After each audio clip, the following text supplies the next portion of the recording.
Oi pessoal, aqui Leandro Costa e vamos começar mais uma live do nosso toda noite de terça. Pretendo fazer uma live bem curta, mas falar sobre alguns temas aí que ocorreram durante a semana. Em primeiro lugar, falar sobre a questão da visita, da ida do presidente Bolsonaro ao funeral da Rainha Elizabeth, onde a esquerda tenta aí falar que ele politizou, tudo mais, enfim. Então a gente tem que ver alguns pontos, tá? Primeiro, pessoas que eles falam, os bolsonaristas não respeitaram, lá pegaram um único inglês lá. É sempre ridículo, porque é um único inglês que tá lá, segundo eles, exigindo respeito. Ou seja, os outros ingleses não se incomodaram, foi aquele único ali. Um que parecia até aquele Serginho Grosman lá da Globo.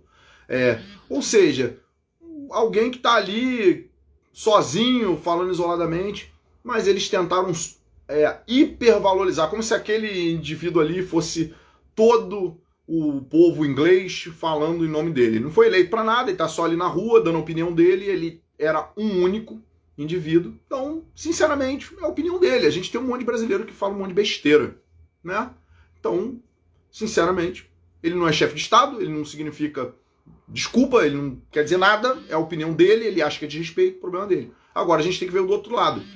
Aquelas pessoas ali, brasileiros, satisfeitos por ter um presidente que não se acovarda, que não tranca as pessoas, que não é autoritário, que não financia ditadura, porque um aí, candidato a presidente, já está falando que a Venezuela não precisa, né, de críticas, ela precisa de, vou usar aqui um outro termo, patrocínio, basicamente isso. Então esses brasileiros lá em Londres aproveitaram a oportunidade de ver o presidente, o chefe de Estado do país deles, porque por N motivos a pessoa está lá. Pode ser uma questão profissional, pode ser qualquer questão familiar, mas a pessoa não deixou de ser brasileiro, né? A distinção entre povo e população reside aí. Então, essas pessoas aproveitaram a oportunidade, o teu presidente está lá, você vai e aproveita para se manifestar a favor.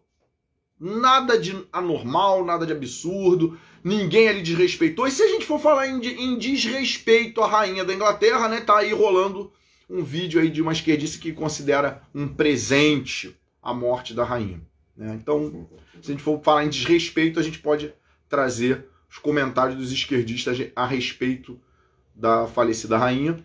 O presidente, em momento nenhum, ele desrespeitou. Ele fala para o seu público. É óbvio que ali é um local que ia ter realmente chefes de Estado, porque ela era uma chefe de Estado. Isso natural. Então, ele compareceu, como todos os outros chefes de Estado. Pelo que consta, ele teve até um tratamento melhor do que alguns, né?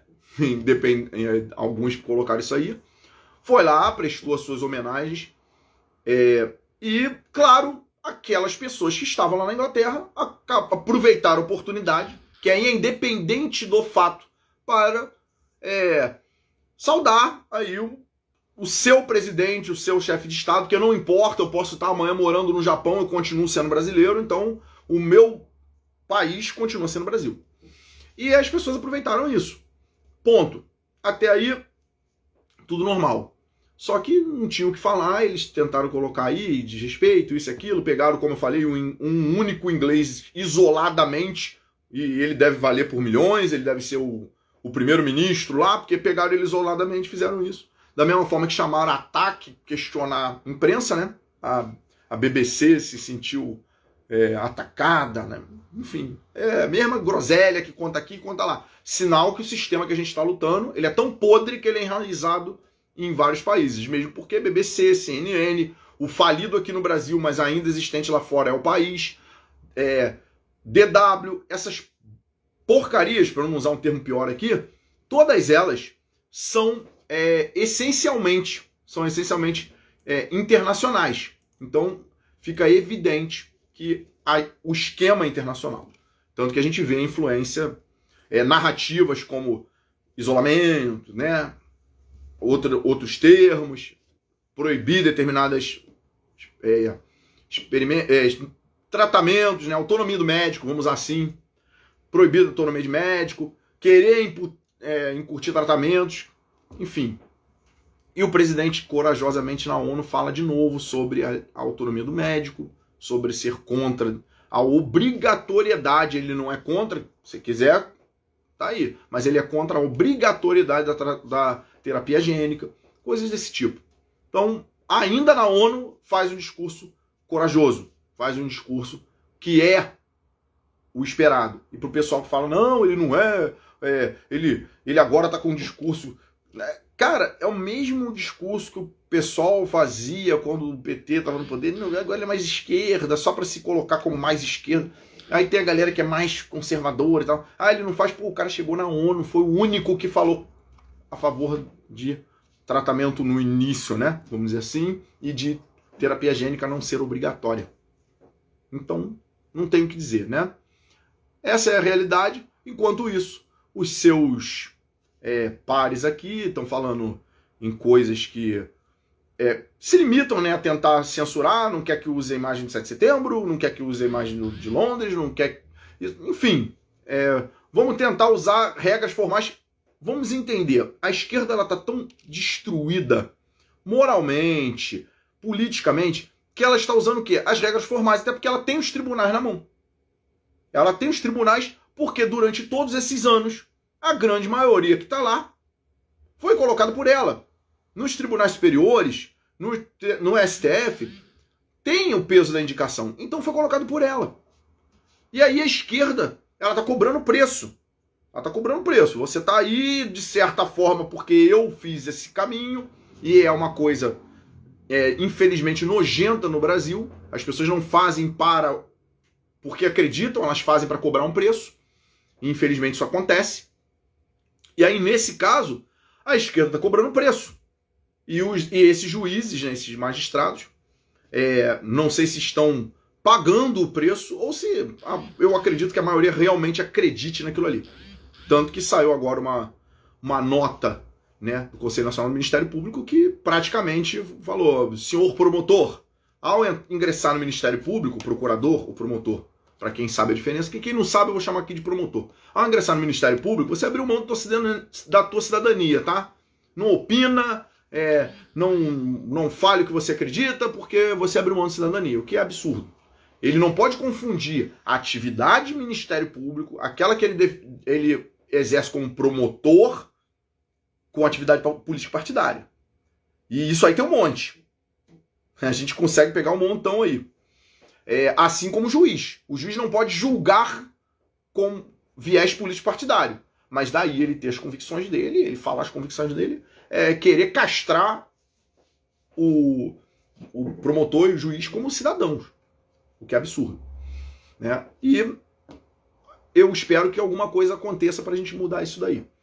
Então, nesse ponto, muito importante, a gente tem esse trabalho de querer proibir aí, daqui a pouco vão proibir o Bolsonaro de botar o Bolsonaro na campanha. Eu tô esperando a esquerda pedir isso. Assim, proíbe ele de botar Bolsonaro, de botar o número, só pode ser.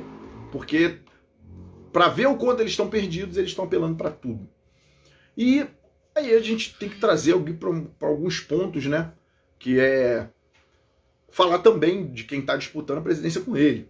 E a gente pode falar aí dos outros. Teve aí a candidata que defendeu um imposto único federal, mas aí ela tira o imposto de renda, já não é tão único assim, né? Ela tira o imposto de renda e ela fala isso através de transação financeira. E o próprio, um dos apresentadores lá do Pânico, se eu não me engano, ele faz esse questionamento, ele fala assim, poxa, mas aí se a gente faz uma inteira para um churrasco, a gente não está gerando divisa e vai pagar imposto? E aí ela começa a tentar sair pela tangente, falar que todo mundo vai pagar, ninguém vai sonegar, enfim. É uma coisa que não tem muito sentido. Até porque as pessoas vão começar a sacar para evitar pagar, porque, vamos entender, o raciocínio dele foi bem simples. Se você transfere o dinheiro para a tua esposa, para ela transferir depois para o teu filho, para que ele pague alguma coisa. Ou então, nesse caso, o churrasco, eu transfiro para alguém, aí o cara vai lá e transfere para o outro, que comprou o churrasco, o outro comprou a cerveja, e a gente transfere no mercado, a gente vai ficar pagando. que a pessoa vai fazer? Eu saco o dinheiro, posso até pagar nessa primeira vez, mas agora todas as transações vão ser feitas em papel e não vai ter problema. Só que a gente sabe que ficar andando com dinheiro em papel, né, não é moeda corrente não, é o dinheiro ali, como a gente fala, dinheiro vivo, ficar andando com isso é perigoso, é um risco. Então as pessoas hoje têm a facilidade do Pix. Você anda sem um centavo na carteira e você faz o pagamento ali na hora.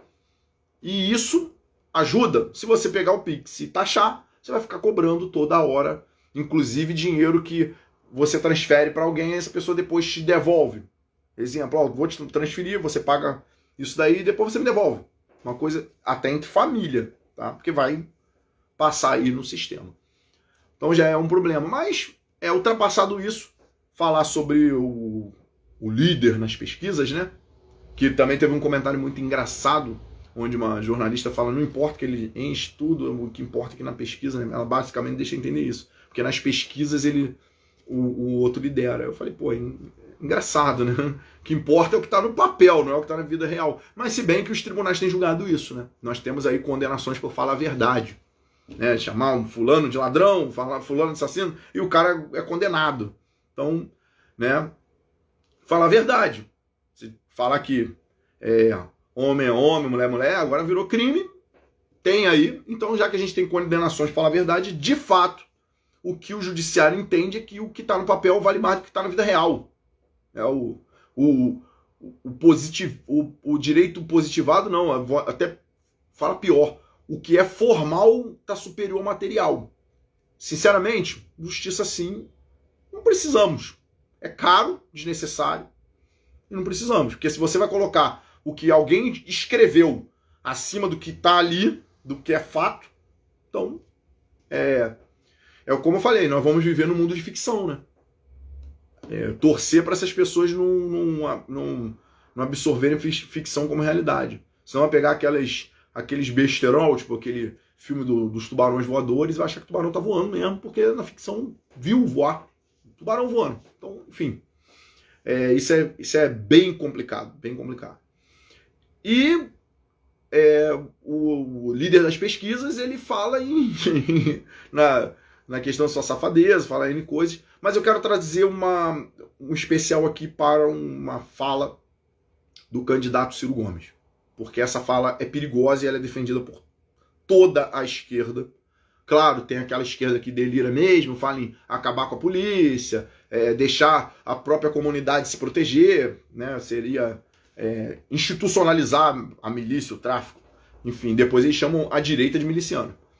Mas a gente tem essa vertente da esquerda, mas a maior parte, eles já há muito tempo eles têm falado em uma unificação das polícias, uma coisa nesse sentido, e o Ciro Gomes ele fala isso, que eu acho que é muito perigoso, por isso que eu quero trazer essa temática em especial aqui.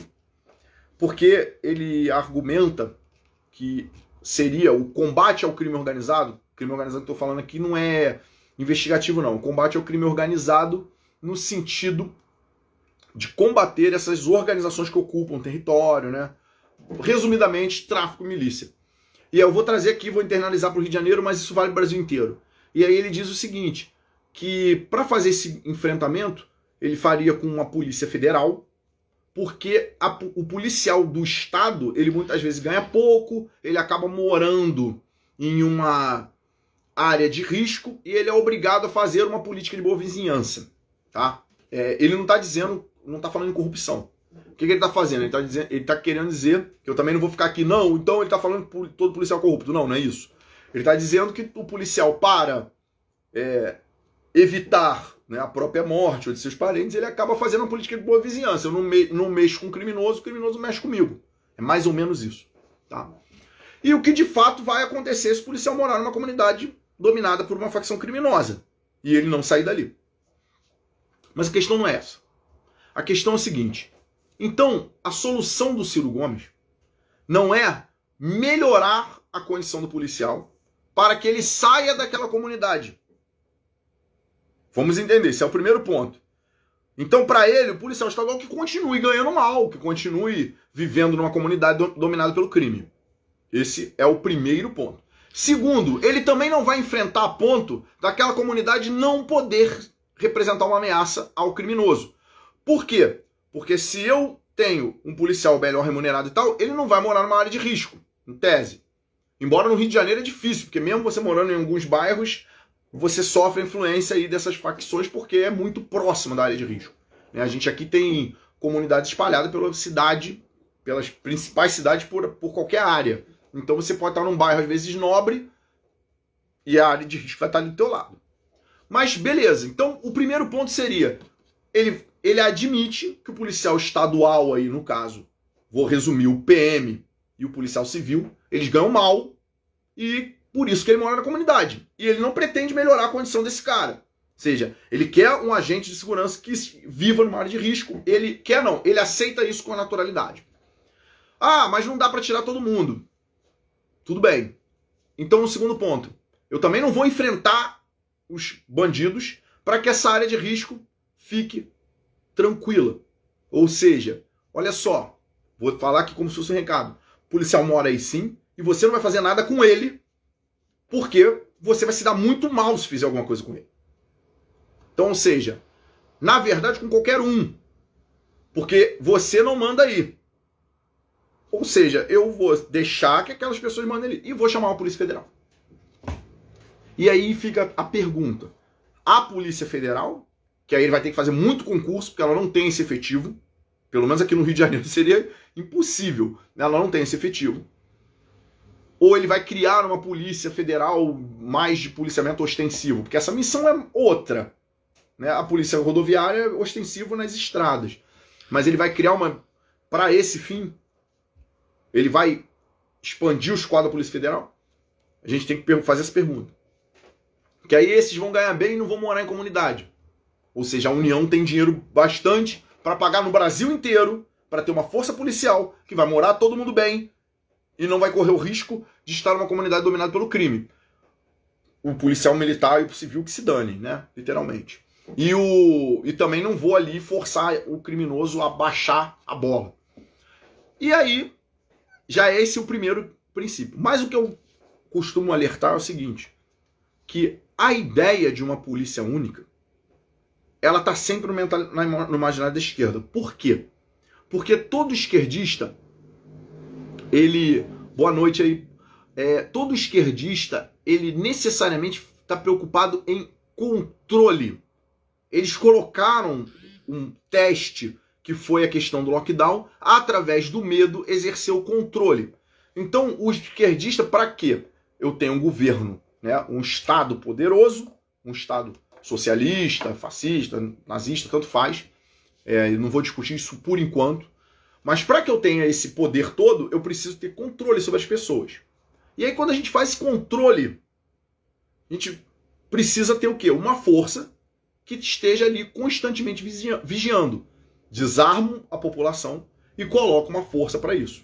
Se a gente colocar as Forças Armadas são realmente, estruturalmente, né, tem armamento de guerra, isso e aquilo. Só que as Forças Armadas elas não se fazem presentes em todos os lugares. Você não vai ter exército marinha aeronáutica em toda cidadezinha, em todo distrito, em toda vila, em todo local de menor, digamos assim, população. Você não vai ter. Por quê? São colocados em áreas estratégicas. Claro que o exército ele vai ter a preocupação lá das fronteiras, principalmente na área de mata, Pantanal, enfim. Então ele vai ter essa preocupação de colocar algumas unidades ali para isso. Como ele tem aqui no Rio de Janeiro muitas unidades que é herança da época daqui da capital, né? Seja Império, seja República, mas aqui foi a capital por muitos anos. Então nós temos aqui muitas unidades. A Marinha também vai ter a sua preocupação com a costa, óbvio, é a função dela. Então ela tem as unidades mais áreas litorâneas. E a aeronáutica é mais pulverizada. Mas se a gente for analisar, não tem como você chegar numa cidadezinha do interior e ter ali um quartel do exército. Não é assim que as coisas funcionam. São locais estratégicos. Para ter mobilidade, para ter logística, para ter tudo isso. Então são locais específicos. Agora, você pode andar em qualquer cidadezinha do interior que você vai achar, nem que demore um pouco, uma viaturazinha da polícia. Porque a polícia tem que se fazer presente, principalmente a militar, que ela é ostensiva. Isso, Brasil.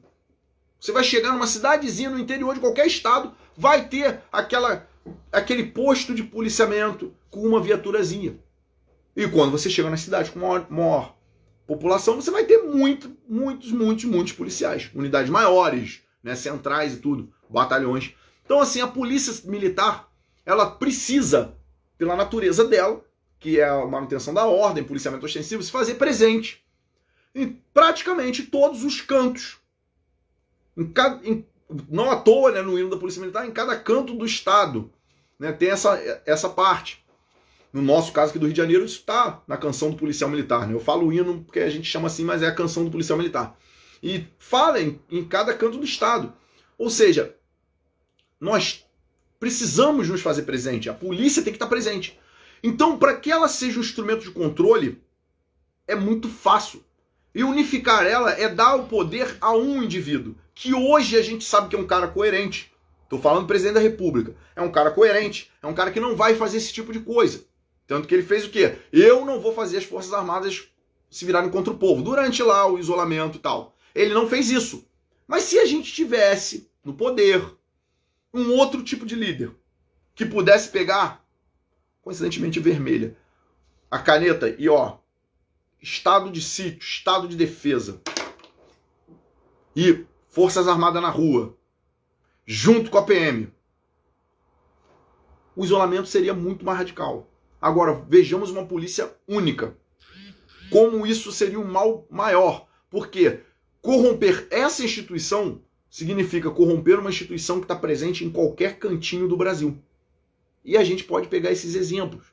Por exemplo, país muito menor, um estado que não tem, né, os nossos estados membros, porque ele é bem menor, mas é o caso da Venezuela. E na Venezuela, o exército venezuelano não é tão ligado à ditadura quanto a Guarda Nacional Bolivariana, que é a polícia militar de lá. Só que lá ela é unificada, ela é uma polícia militar nacional, ela é uma Guarda Nacional única, onde tem seus generais, e ela é muito mais próxima. Todo mundo sabe, ela é ligada intimamente ao narcotráfico. O Cartel de los Sóis, ou traduzindo aqui em português, Cartel dos Sóis, ele é um cartel que, quando a gente usa o termo sóis, se refere aos, né, ao posto aqui, né, às gemadas dos oficiais, que aqui no Brasil a gente fala, a gente traduziria como se fosse Cartel dos Estrelas, né, se fosse para fazer alusão ao nosso militar, pelo menos na polícia militar a gente chama estrela. O estrela porque tem realmente uma estrela. E eles chamam Cartel dos Sóis por conta disso. Porque lá é o oficialato que é envolvido com narcotráfico. Então, nesse caso, é uma polícia corrupta, porque ela está envolvida com narcotráfico. Ela é única, ela é ligada à ditadura. E tem crise, mas e daí? Eles vivem de narcotráfico, eles não estão nem aí. Eles são traficantes. Eles transformaram a Venezuela numa grande favela, onde o luxo só fica para quem? Pro tráfico, pro cara da ostentação. Então aquele cara que tá com o governo, um artista, é tipo funk ostentação. A polícia de lá é tipo os soldados do tráfico. Para eles tem luxo. Para eles não falta nada. Maduro não tá passando fome. Não tá acontecendo isso. Mas o povo tá. Ou seja, a Venezuela não é nada mais do que uma grande favela. Traficantes espremendo um povo que tá miserável, desarmado, sem ter como lutar, e eles se sustentando de tráfico e esmagando o povo, porque eles não querem perder o controle. Então, o que acontece? Ao criar uma polícia única federal, uma vez que um esquerdista assume o poder, ou seja, qualquer um totalitário assume esse poder, ele vai usar essa polícia única para se fazer presente. Não à toa já teve projeto de unificar as PMs. Isso, no primeiro momento, parece bom. Porque, vou garantir que nenhum salário vai ficar defasado, aquela coisa toda. Mas não é. Porque a gente vai dar muito poder a uma pessoa só. E se o Dória fez o que fez em São Paulo, sendo o governador, eu não vou usar o termo só não, porque governador é muita coisa, mas sendo o governador, se o Eduardo Leite lacrou gôndola sendo governador, e em outros tantos, na Bahia, em outros estados, sendo governador, o nosso aqui ainda bem caiu. Até tentando voltar. Né? Então, Imagine o presidente comandando todas as polícias. Todas. Esse projeto do Ciro Gomes, que não é novidade na esquerda, ele é perigosíssimo. Porque ele passa por aí. Essa polícia vai ser corrompida. Ela vai ter, obviamente, uma espécie de seleção para ser corrompida. E ela vai ser um mal quase que impossível de segurar. Pesquisem efetivo das polícias militares e das Forças Armadas. Provavelmente a polícia militar, eu não vou falar aqui porque eu não estou com números e não vou fazer isso. Não vou abrir agora para pesquisar. Mas eu garanto que a polícia militar, se somar tudo, vai dar um número bem próximo ou até maior do que o das Forças Armadas. Só que tem um detalhe. Nas Forças Armadas tem muita gente que é alistado. Tá ali por um período e depois vai sair. Vida que segue. Na polícia militar, a grande maioria é militar de carreira. Ou seja, profissional, acostumado.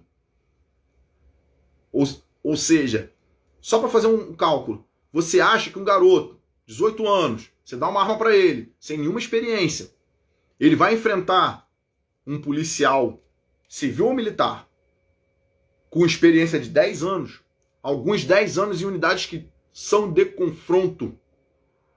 Para piorar, no Rio de Janeiro, você acha que o psicológico, claro, aquele cara que já entrou no exército marginal é uma coisa, mas de um garoto, 18 anos, que com algum treinamento, ele vai pegar um fuzil, ele vai enfrentar um policial hoje, por exemplo, da Core, aqui no Rio de Janeiro, de um choque, de um BOPE, ou até de algumas unidades que tem uma área de confronto maior. A gente tem unidade na Maré, a gente tem unidade que beira o Complexo da Penha. Não vou falar aqui o número das unidades, mas é só pesquisar. Eu não estou falando das UPPs, não, que são lá dentro, não. Estou falando unidade que está ali pelo menos margeando. Então, se você coloca todo esse efetivo, e se você com o tempo, que não vai ser o policial de hoje, não. O policial de hoje já está ali. Mas com o tempo você vai corrompendo essa instituição, isso vai ser um mal gigantesco. É melhor que elas estejam separadas, que cada estado tem a sua. Trabalhar com uma coordenação, com um banco de dados para poder uma ajudar a outra, ótimo. Mas caso algum tirano tente usar contra a população, é muito mais difícil um golpe de Estado. As Forças Armadas não querem, não têm essa linha, e eu acredito que as forças policiais também não. Mas na mão da esquerda, com longo prazo, isso é muito perigoso. Basta ver o que se tornaram aí Judiciário e Ministério Público. Tem muita gente boa lá, mas quem é bom lá tá com medo. Porque imagine, se no topo da tua carreira você tem eu não vou nem falar o nome, né, de determinadas pessoas, não cabe. Mas você fica acuado. E Conselho Nacional, por exemplo, do Ministério Público aí, ó, intimidando. Complicado. Bem complicado. Então a gente tem que ter esse alerta. Porque essa galera não dá ponto sem nó. E por falar em ponto sem nó, eu vou falar de novo sobre eleição, né? Que eleição, a gente tá aí há praticamente 2 semanas, né? A minha próxima live vai ser a última antes da eleição. E é muito importante a gente ter cuidado com muitas coisas que vão acontecer nesse processo eleitoral, porque, ao que tudo indica, como eu falei já várias vezes aqui, o presidente, a gente já está bem encaminhado, ele já está praticamente, só quem acredita no Datafolha que discorda, mas a coisa está indo bem encaminhada. Nós temos outras escolhas para fazer. O legislativo em especial é muito perigoso, porque senador a gente ainda pode mirar em um. Eu já falei aqui a minha predileção, tal, até porque é o único que é de direita mesmo, de verdade, que está disputando, que é o Silveira, e a gente pode mirar em um. Agora, o problema é que no legislativo votos se espalham, votos vão para a legenda, votos se perdem, e a gente tem que ter muito cuidado nisso. A gente tem que ter muito cuidado para que nós tenhamos uma bancada pelo menos equilibrada, com as forças equilibradas. Entendam. Centrão está hoje com o presidente, mas o Centrão está com o poder. Ele vai ficar com Bolsonaro, com Lula, com Ciro, com Tebet, com Soraya, com qualquer um que assumir aquilo lá. O Centrão fica com quem está no poder. O Centrão não está com o povo. Ele não está com o povo. Só que a gente tem que aprender a descartar, ainda que aos poucos, o centrão. Por quê? Porque o centrão, como ele está com poder, ora ele vai ajudar a direita, ora ele vai ajudar a esquerda. Mas vamos entender, ele está com poder. Então ele troca de time. Da mesma forma que teve um candidato ao Senado aqui no Rio que falou: eu jogo para o meu time, hoje o presidente é do meu time. E foi até legal ele falar isso, que ele foi jogador de futebol. E hoje o presidente é do time dele. Só que ele já jogou no Flamengo, ele já jogou no Vasco, ele já jogou no Fluminense. E então a gente sabe que o passe dele pode ir para outro time. Só depende do time ter interesse e ele também. Então, o que eu quero dizer? Que quando ele faz essa colocação é legal. Por quê? Porque nós, conservadores, e nós temos que entender, nós de direita, e lá à esquerda também, os revolucionários lá também, não vamos ficar na ilusão que não. Nós colocamos a camisa da nossa seleção. O que eu quero dizer com isso? Nós colocamos a nossa camisa, é seleção. Eu sou brasileiro, como eu falei lá no início da live. Eu posso estar no Japão, eu posso estar no Irã, eu posso estar no Canadá, mas eu continuo sendo brasileiro. A minha camisa vai ser no caso aí vou colocar como seleção, a amarela, canarinho. A minha camisa é o Brasil.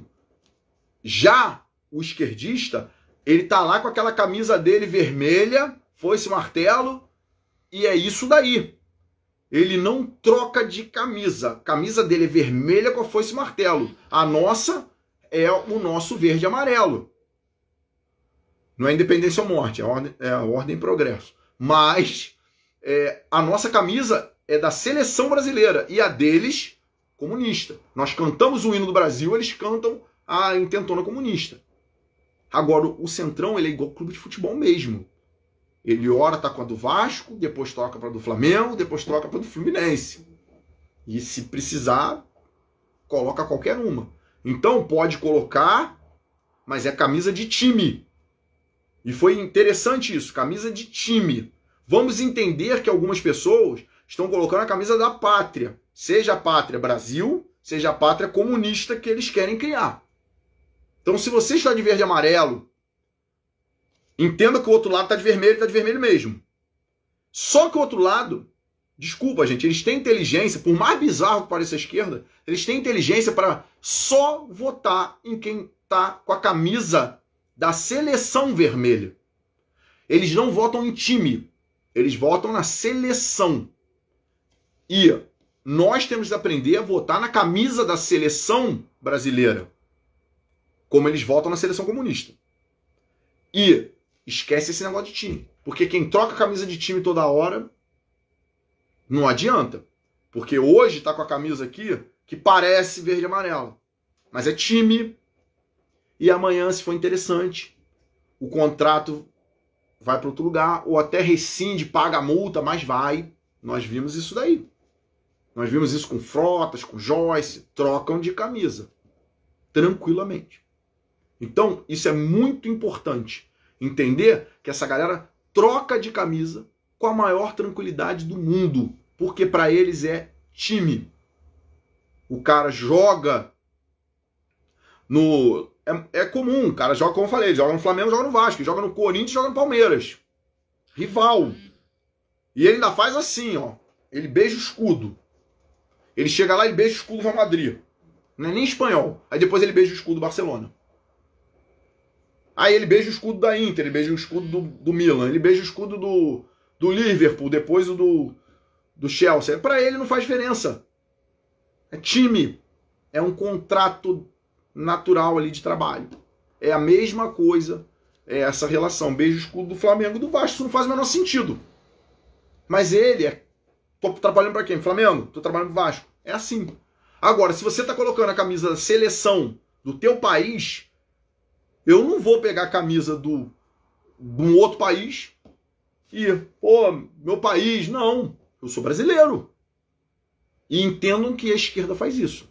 Ela bota lá foice e martelo e ela só beija foice e martelo. Não interessa se eles vão botar bandeirinha verde e amarelo para fingir, mas o amor deles é pelo verde e amarelo. Desculpa, é pela foice e martelo. E o nosso é pelo verde e amarelo. É totalmente diferente. O amor da esquerda é pela foice e o martelo. Mas eles sabem fazer isso. Eles não vão votar no enganador que tá, agora eu virei esquerda. Ele não vai fazer isso, não. Não vai. Eles não vão cair nisso. Esses caras que pularam do barco para fingir agora que estão do lado da esquerda vão se arrebentar na eleição. Porque não vai ganhar voto do lado do presidente, do lado da direita. E não vai ser recebido lá. Pulou de um barco, não vai subir no outro. Vai morrer nadando ali. Agora, por que a gente tem que aceitar quem está vindo do outro barco? Quem nunca foi um dos nossos. O momento é a urna. Mas esse cara aqui, ele é engraçado. Esse aqui é famoso. Esse aqui na época do impeachment fez um bom trabalho. Desculpa. Pô, eles não vão fazer isso. A esquerda não vai fazer isso. Então por que a gente vai fazer? Isso não faz o menor sentido. Não faz o menor sentido. Então, o velho é política, aquele cara que nunca fez nada, o que sempre teve no rouba mais faz, aquele cara que, lá no impeachment votou a favor do impeachment, tocou o impeachment, que seja. Mas, gente, tá na direita não. Tá com camisa de clube. Se a gente não diferenciar quem tá com camisa de clube, quem tá com camisa de país, né, de seleção, a gente vai se arrebentar sempre. Entendo que tem muita gente com a camisa, vou fazer uma brincadeira aqui, do Brasil de Pelotas. Não tá com a camisa do Brasil, tá com a camisa de um clube. E não é porque é verde e amarelo que é Brasil. Então, se a gente não entender isso, nós vamos jogar mais essa eleição fora. Porque a gente até na última eleição conseguiu eleger o presidente. Mas não demos a base que ele precisava. Beleza, nós fomos enganados. Não vou falar, não, fomos enganados sim. Rolou muita enganação. Então, por isso que eu falo, pesquisa 2 anos, 1 ano inteiro, conversa com quem conhece o candidato, tira essa corja de centrão, não tem condições de ficar votando nas mesmas caras, tira essa galera, porque eles usam camisa de time, e eles vão trocar de time quando for interessante. Porque a nossa eleição difícil vai ser de 26, tá? Porque hoje a gente tem um cara que conduz. Mas em 26, a galera vai ter que se virar. Vai ter que se virar, vai ter que demonstrar quem é, porque não vai valer esse negócio de eu sou Bolsonaro, porque ele tá no meu time. Isso não vai colar, não. Até porque ele não vai tentar a reeleição. Então, nós temos que ter muito cuidado. Atentar muito para o que a gente vai votar. Ter muito cuidado nesse sentido aí, tá? Vou encerrar a live de hoje, porque por conta da campanha é cansativo mesmo. A gente corre para lá, corre para cá. E eu só queria trazer esses pontos. Primeiro, a participação do presidente Bolsonaro lá no funeral, que ele não faltou com respeito nenhum, e nem aquelas pessoas que foram lá prestigiá-lo. Isso não tem nada a ver. E um segundo ponto, os perigos do que a esquerda quer trazer. A esquerda sempre vai trabalhar para ter controle sobre nós. Então nós temos que ter aquela frase em mente. O preço da liberdade é eterna vigilância. Se baixar a guarda, eles batem. Sempre. Sempre. Por isso, não vote em quem usa camisa de clube. É camisa de país. Se você é brasileiro ou você é comunista, porque comunista e para eles é uma nação mesmo. Ou você é brasileiro ou você é comunista. Agora, ficar trocando de camisa não dá. Não dá. E eu não tô falando só de um, não. Tô falando de qualquer um que vai fazer esse jogo volátil aí. Tá bom? Por mais que esteja no partido do presidente, no partido tal, entendam. Pessoas, assim como tem aqueles partidos também que estão colocando um nome aqui ou tal, mas pensem, essa galera que troca de camisa, esses partidos que estão aí nitidamente fechando com tudo, tem que ter cuidado. Principalmente, o cara hoje tá com a camisa tal, amanhã tá com a camisa tal. Esse cara vai sacanear. Aí a gente fala assim, traiu o presidente. Não, ele tá traindo o povo. Ele não tá traindo o presidente tá lá. Isso a gente tem que ter em mente.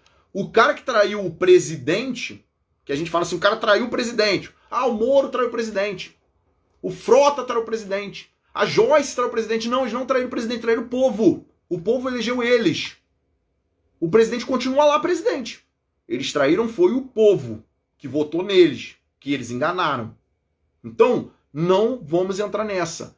Nada de colocar cara que troca de camisa de clube. Valeu? Vamos colocar quem veste a camisa da pátria. Vamos ter essa inteligência, por mais que esteja ali fingindo que é. Valeu, pessoal? Obrigado aí, Fábio. Então, é isso mesmo. Traíram o povo. A gente tem que ter isso em mente. Não traiu o presidente, não. O presidente cumpriu a palavra dele. Como eu falei na outra live, nós demos a ele uma procuração e ele respeitou a nossa procuração. E ele assumiu o papel de chefe de Estado. Ele tá com a gente. Quem sacaneou ele, não sacaneou ele. Sacaneou o povo. Por quê? Porque foi eleito para isso. Para estar lá, ombreando. Mas chegou lá, por qualquer motivo que seja, não vem aqui ao caso, trocou a camisa. Porque é camisa de clube. Se é camisa de clube, eu troco. Entendeu? Por exemplo, é o que eu falei. Se você é um jogador de futebol e o Fluminense te contrata, e amanhã o Flamengo quer pagar o dobro, você vai, pô. E não tem nada de imoral nisso, não. Isso é trabalho. Agora, não dá pra dizer que eu vou ser ex-brasileiro. Isso não dá. Aí não tem como. O nosso país a gente não troca. A gente fica. A gente é brasileiro. Então, isso é muito importante. Ter em mente que essas pessoas traíram foi o povo brasileiro. Porque o Bolsonaro, ele entrega a faixa presidencial em janeiro de 2027. Ele entrega a faixa presidencial. Mas o povo vai continuar aqui. Então a gente tem que ter isso em mente. O povo vai ter que ter isso em mente. Amadurecimento para saber que mesmo depois do Bolsonaro, ou seja, lá em 2027, essa galera ainda tem que ser vista como traidor. Porque eles não traíram o presidente, traíram o povo. Tá? Valeu, pessoal. Vou encerrar a live por aqui. Agradeço muito quem assistiu até agora. Quem puder compartilhar, a live fica aqui no próprio Instagram. Ela vai ficar aqui. E quem puder compartilhar ajuda muito para que isso chegue em outras pessoas. Eu sei que a live às vezes é meio grande mesmo, porque eu acabo tendo que falar de outros temas, mas é importante, é um dia na semana que eu tento fazer o resumo de tudo. Tem temas que eu não vou falar, porque realmente não dá tempo, ou que eu ainda não me aprofundei. Questão aí do discurso da ONU, eu sei que foi forte em alguns pontos, mas eu não consegui ver a integralidade, por conta de campanha mesmo, mas é por isso que eu não vou opinar nesse sentido.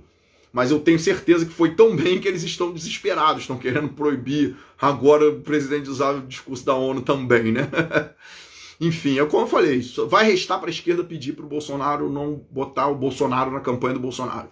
Vai ser o que vai sobrar para eles, tá? Então, obrigado, tá, pessoal? E vamos com tudo, tá vindo a eleição aí, votem com consciência. Como eu falei, não é vote em mim, é vote com consciência e estudem o candidato de vocês. Se for eu, agradeço muito, mas se também for outro, façam uma boa escolha. Coloquem lá alguém que vai fazer para o Brasil, tá? Que é o que o presidente tem feito. O exemplo que ele está dando é esse. O Brasil tem que ser a nossa prioridade, porque não adianta deixar um Brasil destruído para as futuras gerações. Isso não vai adiantar de nada. O trabalho que ele está tendo vai durar 8 anos e vai vir alguém estragar tudo. Então nós temos que nos preparar não para o hoje, não para o amanhã, mas para o sempre. E tem que preservar essa oportunidade que nós tivemos de um cara quebrar essa hegemonia que a esquerda totalitária já tinha e estava avançando no Brasil. Nós tivemos a sorte, não é só sorte, a gente sabe disso, é muito mais do que sorte, de ter um cara que conseguiu quebrar isso aí. E agora a gente tem que aproveitar essa única fenda onde nasceu um único broto e começar a fazer. E eu tô vendo que aos poucos vai acontecer, nascer uma floresta. Tá bom, pessoal? Vamos nos libertar, vamos usar o exemplo que o presidente está dando. Votar com consciência para botar gente que realmente vai fazer pelo Brasil. Tá? Porque fazer por si próprio já tem um montão. Aí é só reeleger todo mundo que tá lá, que muita gente vai fazer, alguns não, alguns são bons, mas muita gente vai fazer por si próprio lá, já tá mais do que provado que só faz isso. Tá toda eleição e só aparece na eleição e tá sempre aí. Tá bom, pessoal? Vou encerrar por aqui. Ajudem, compartilhem. Valeu!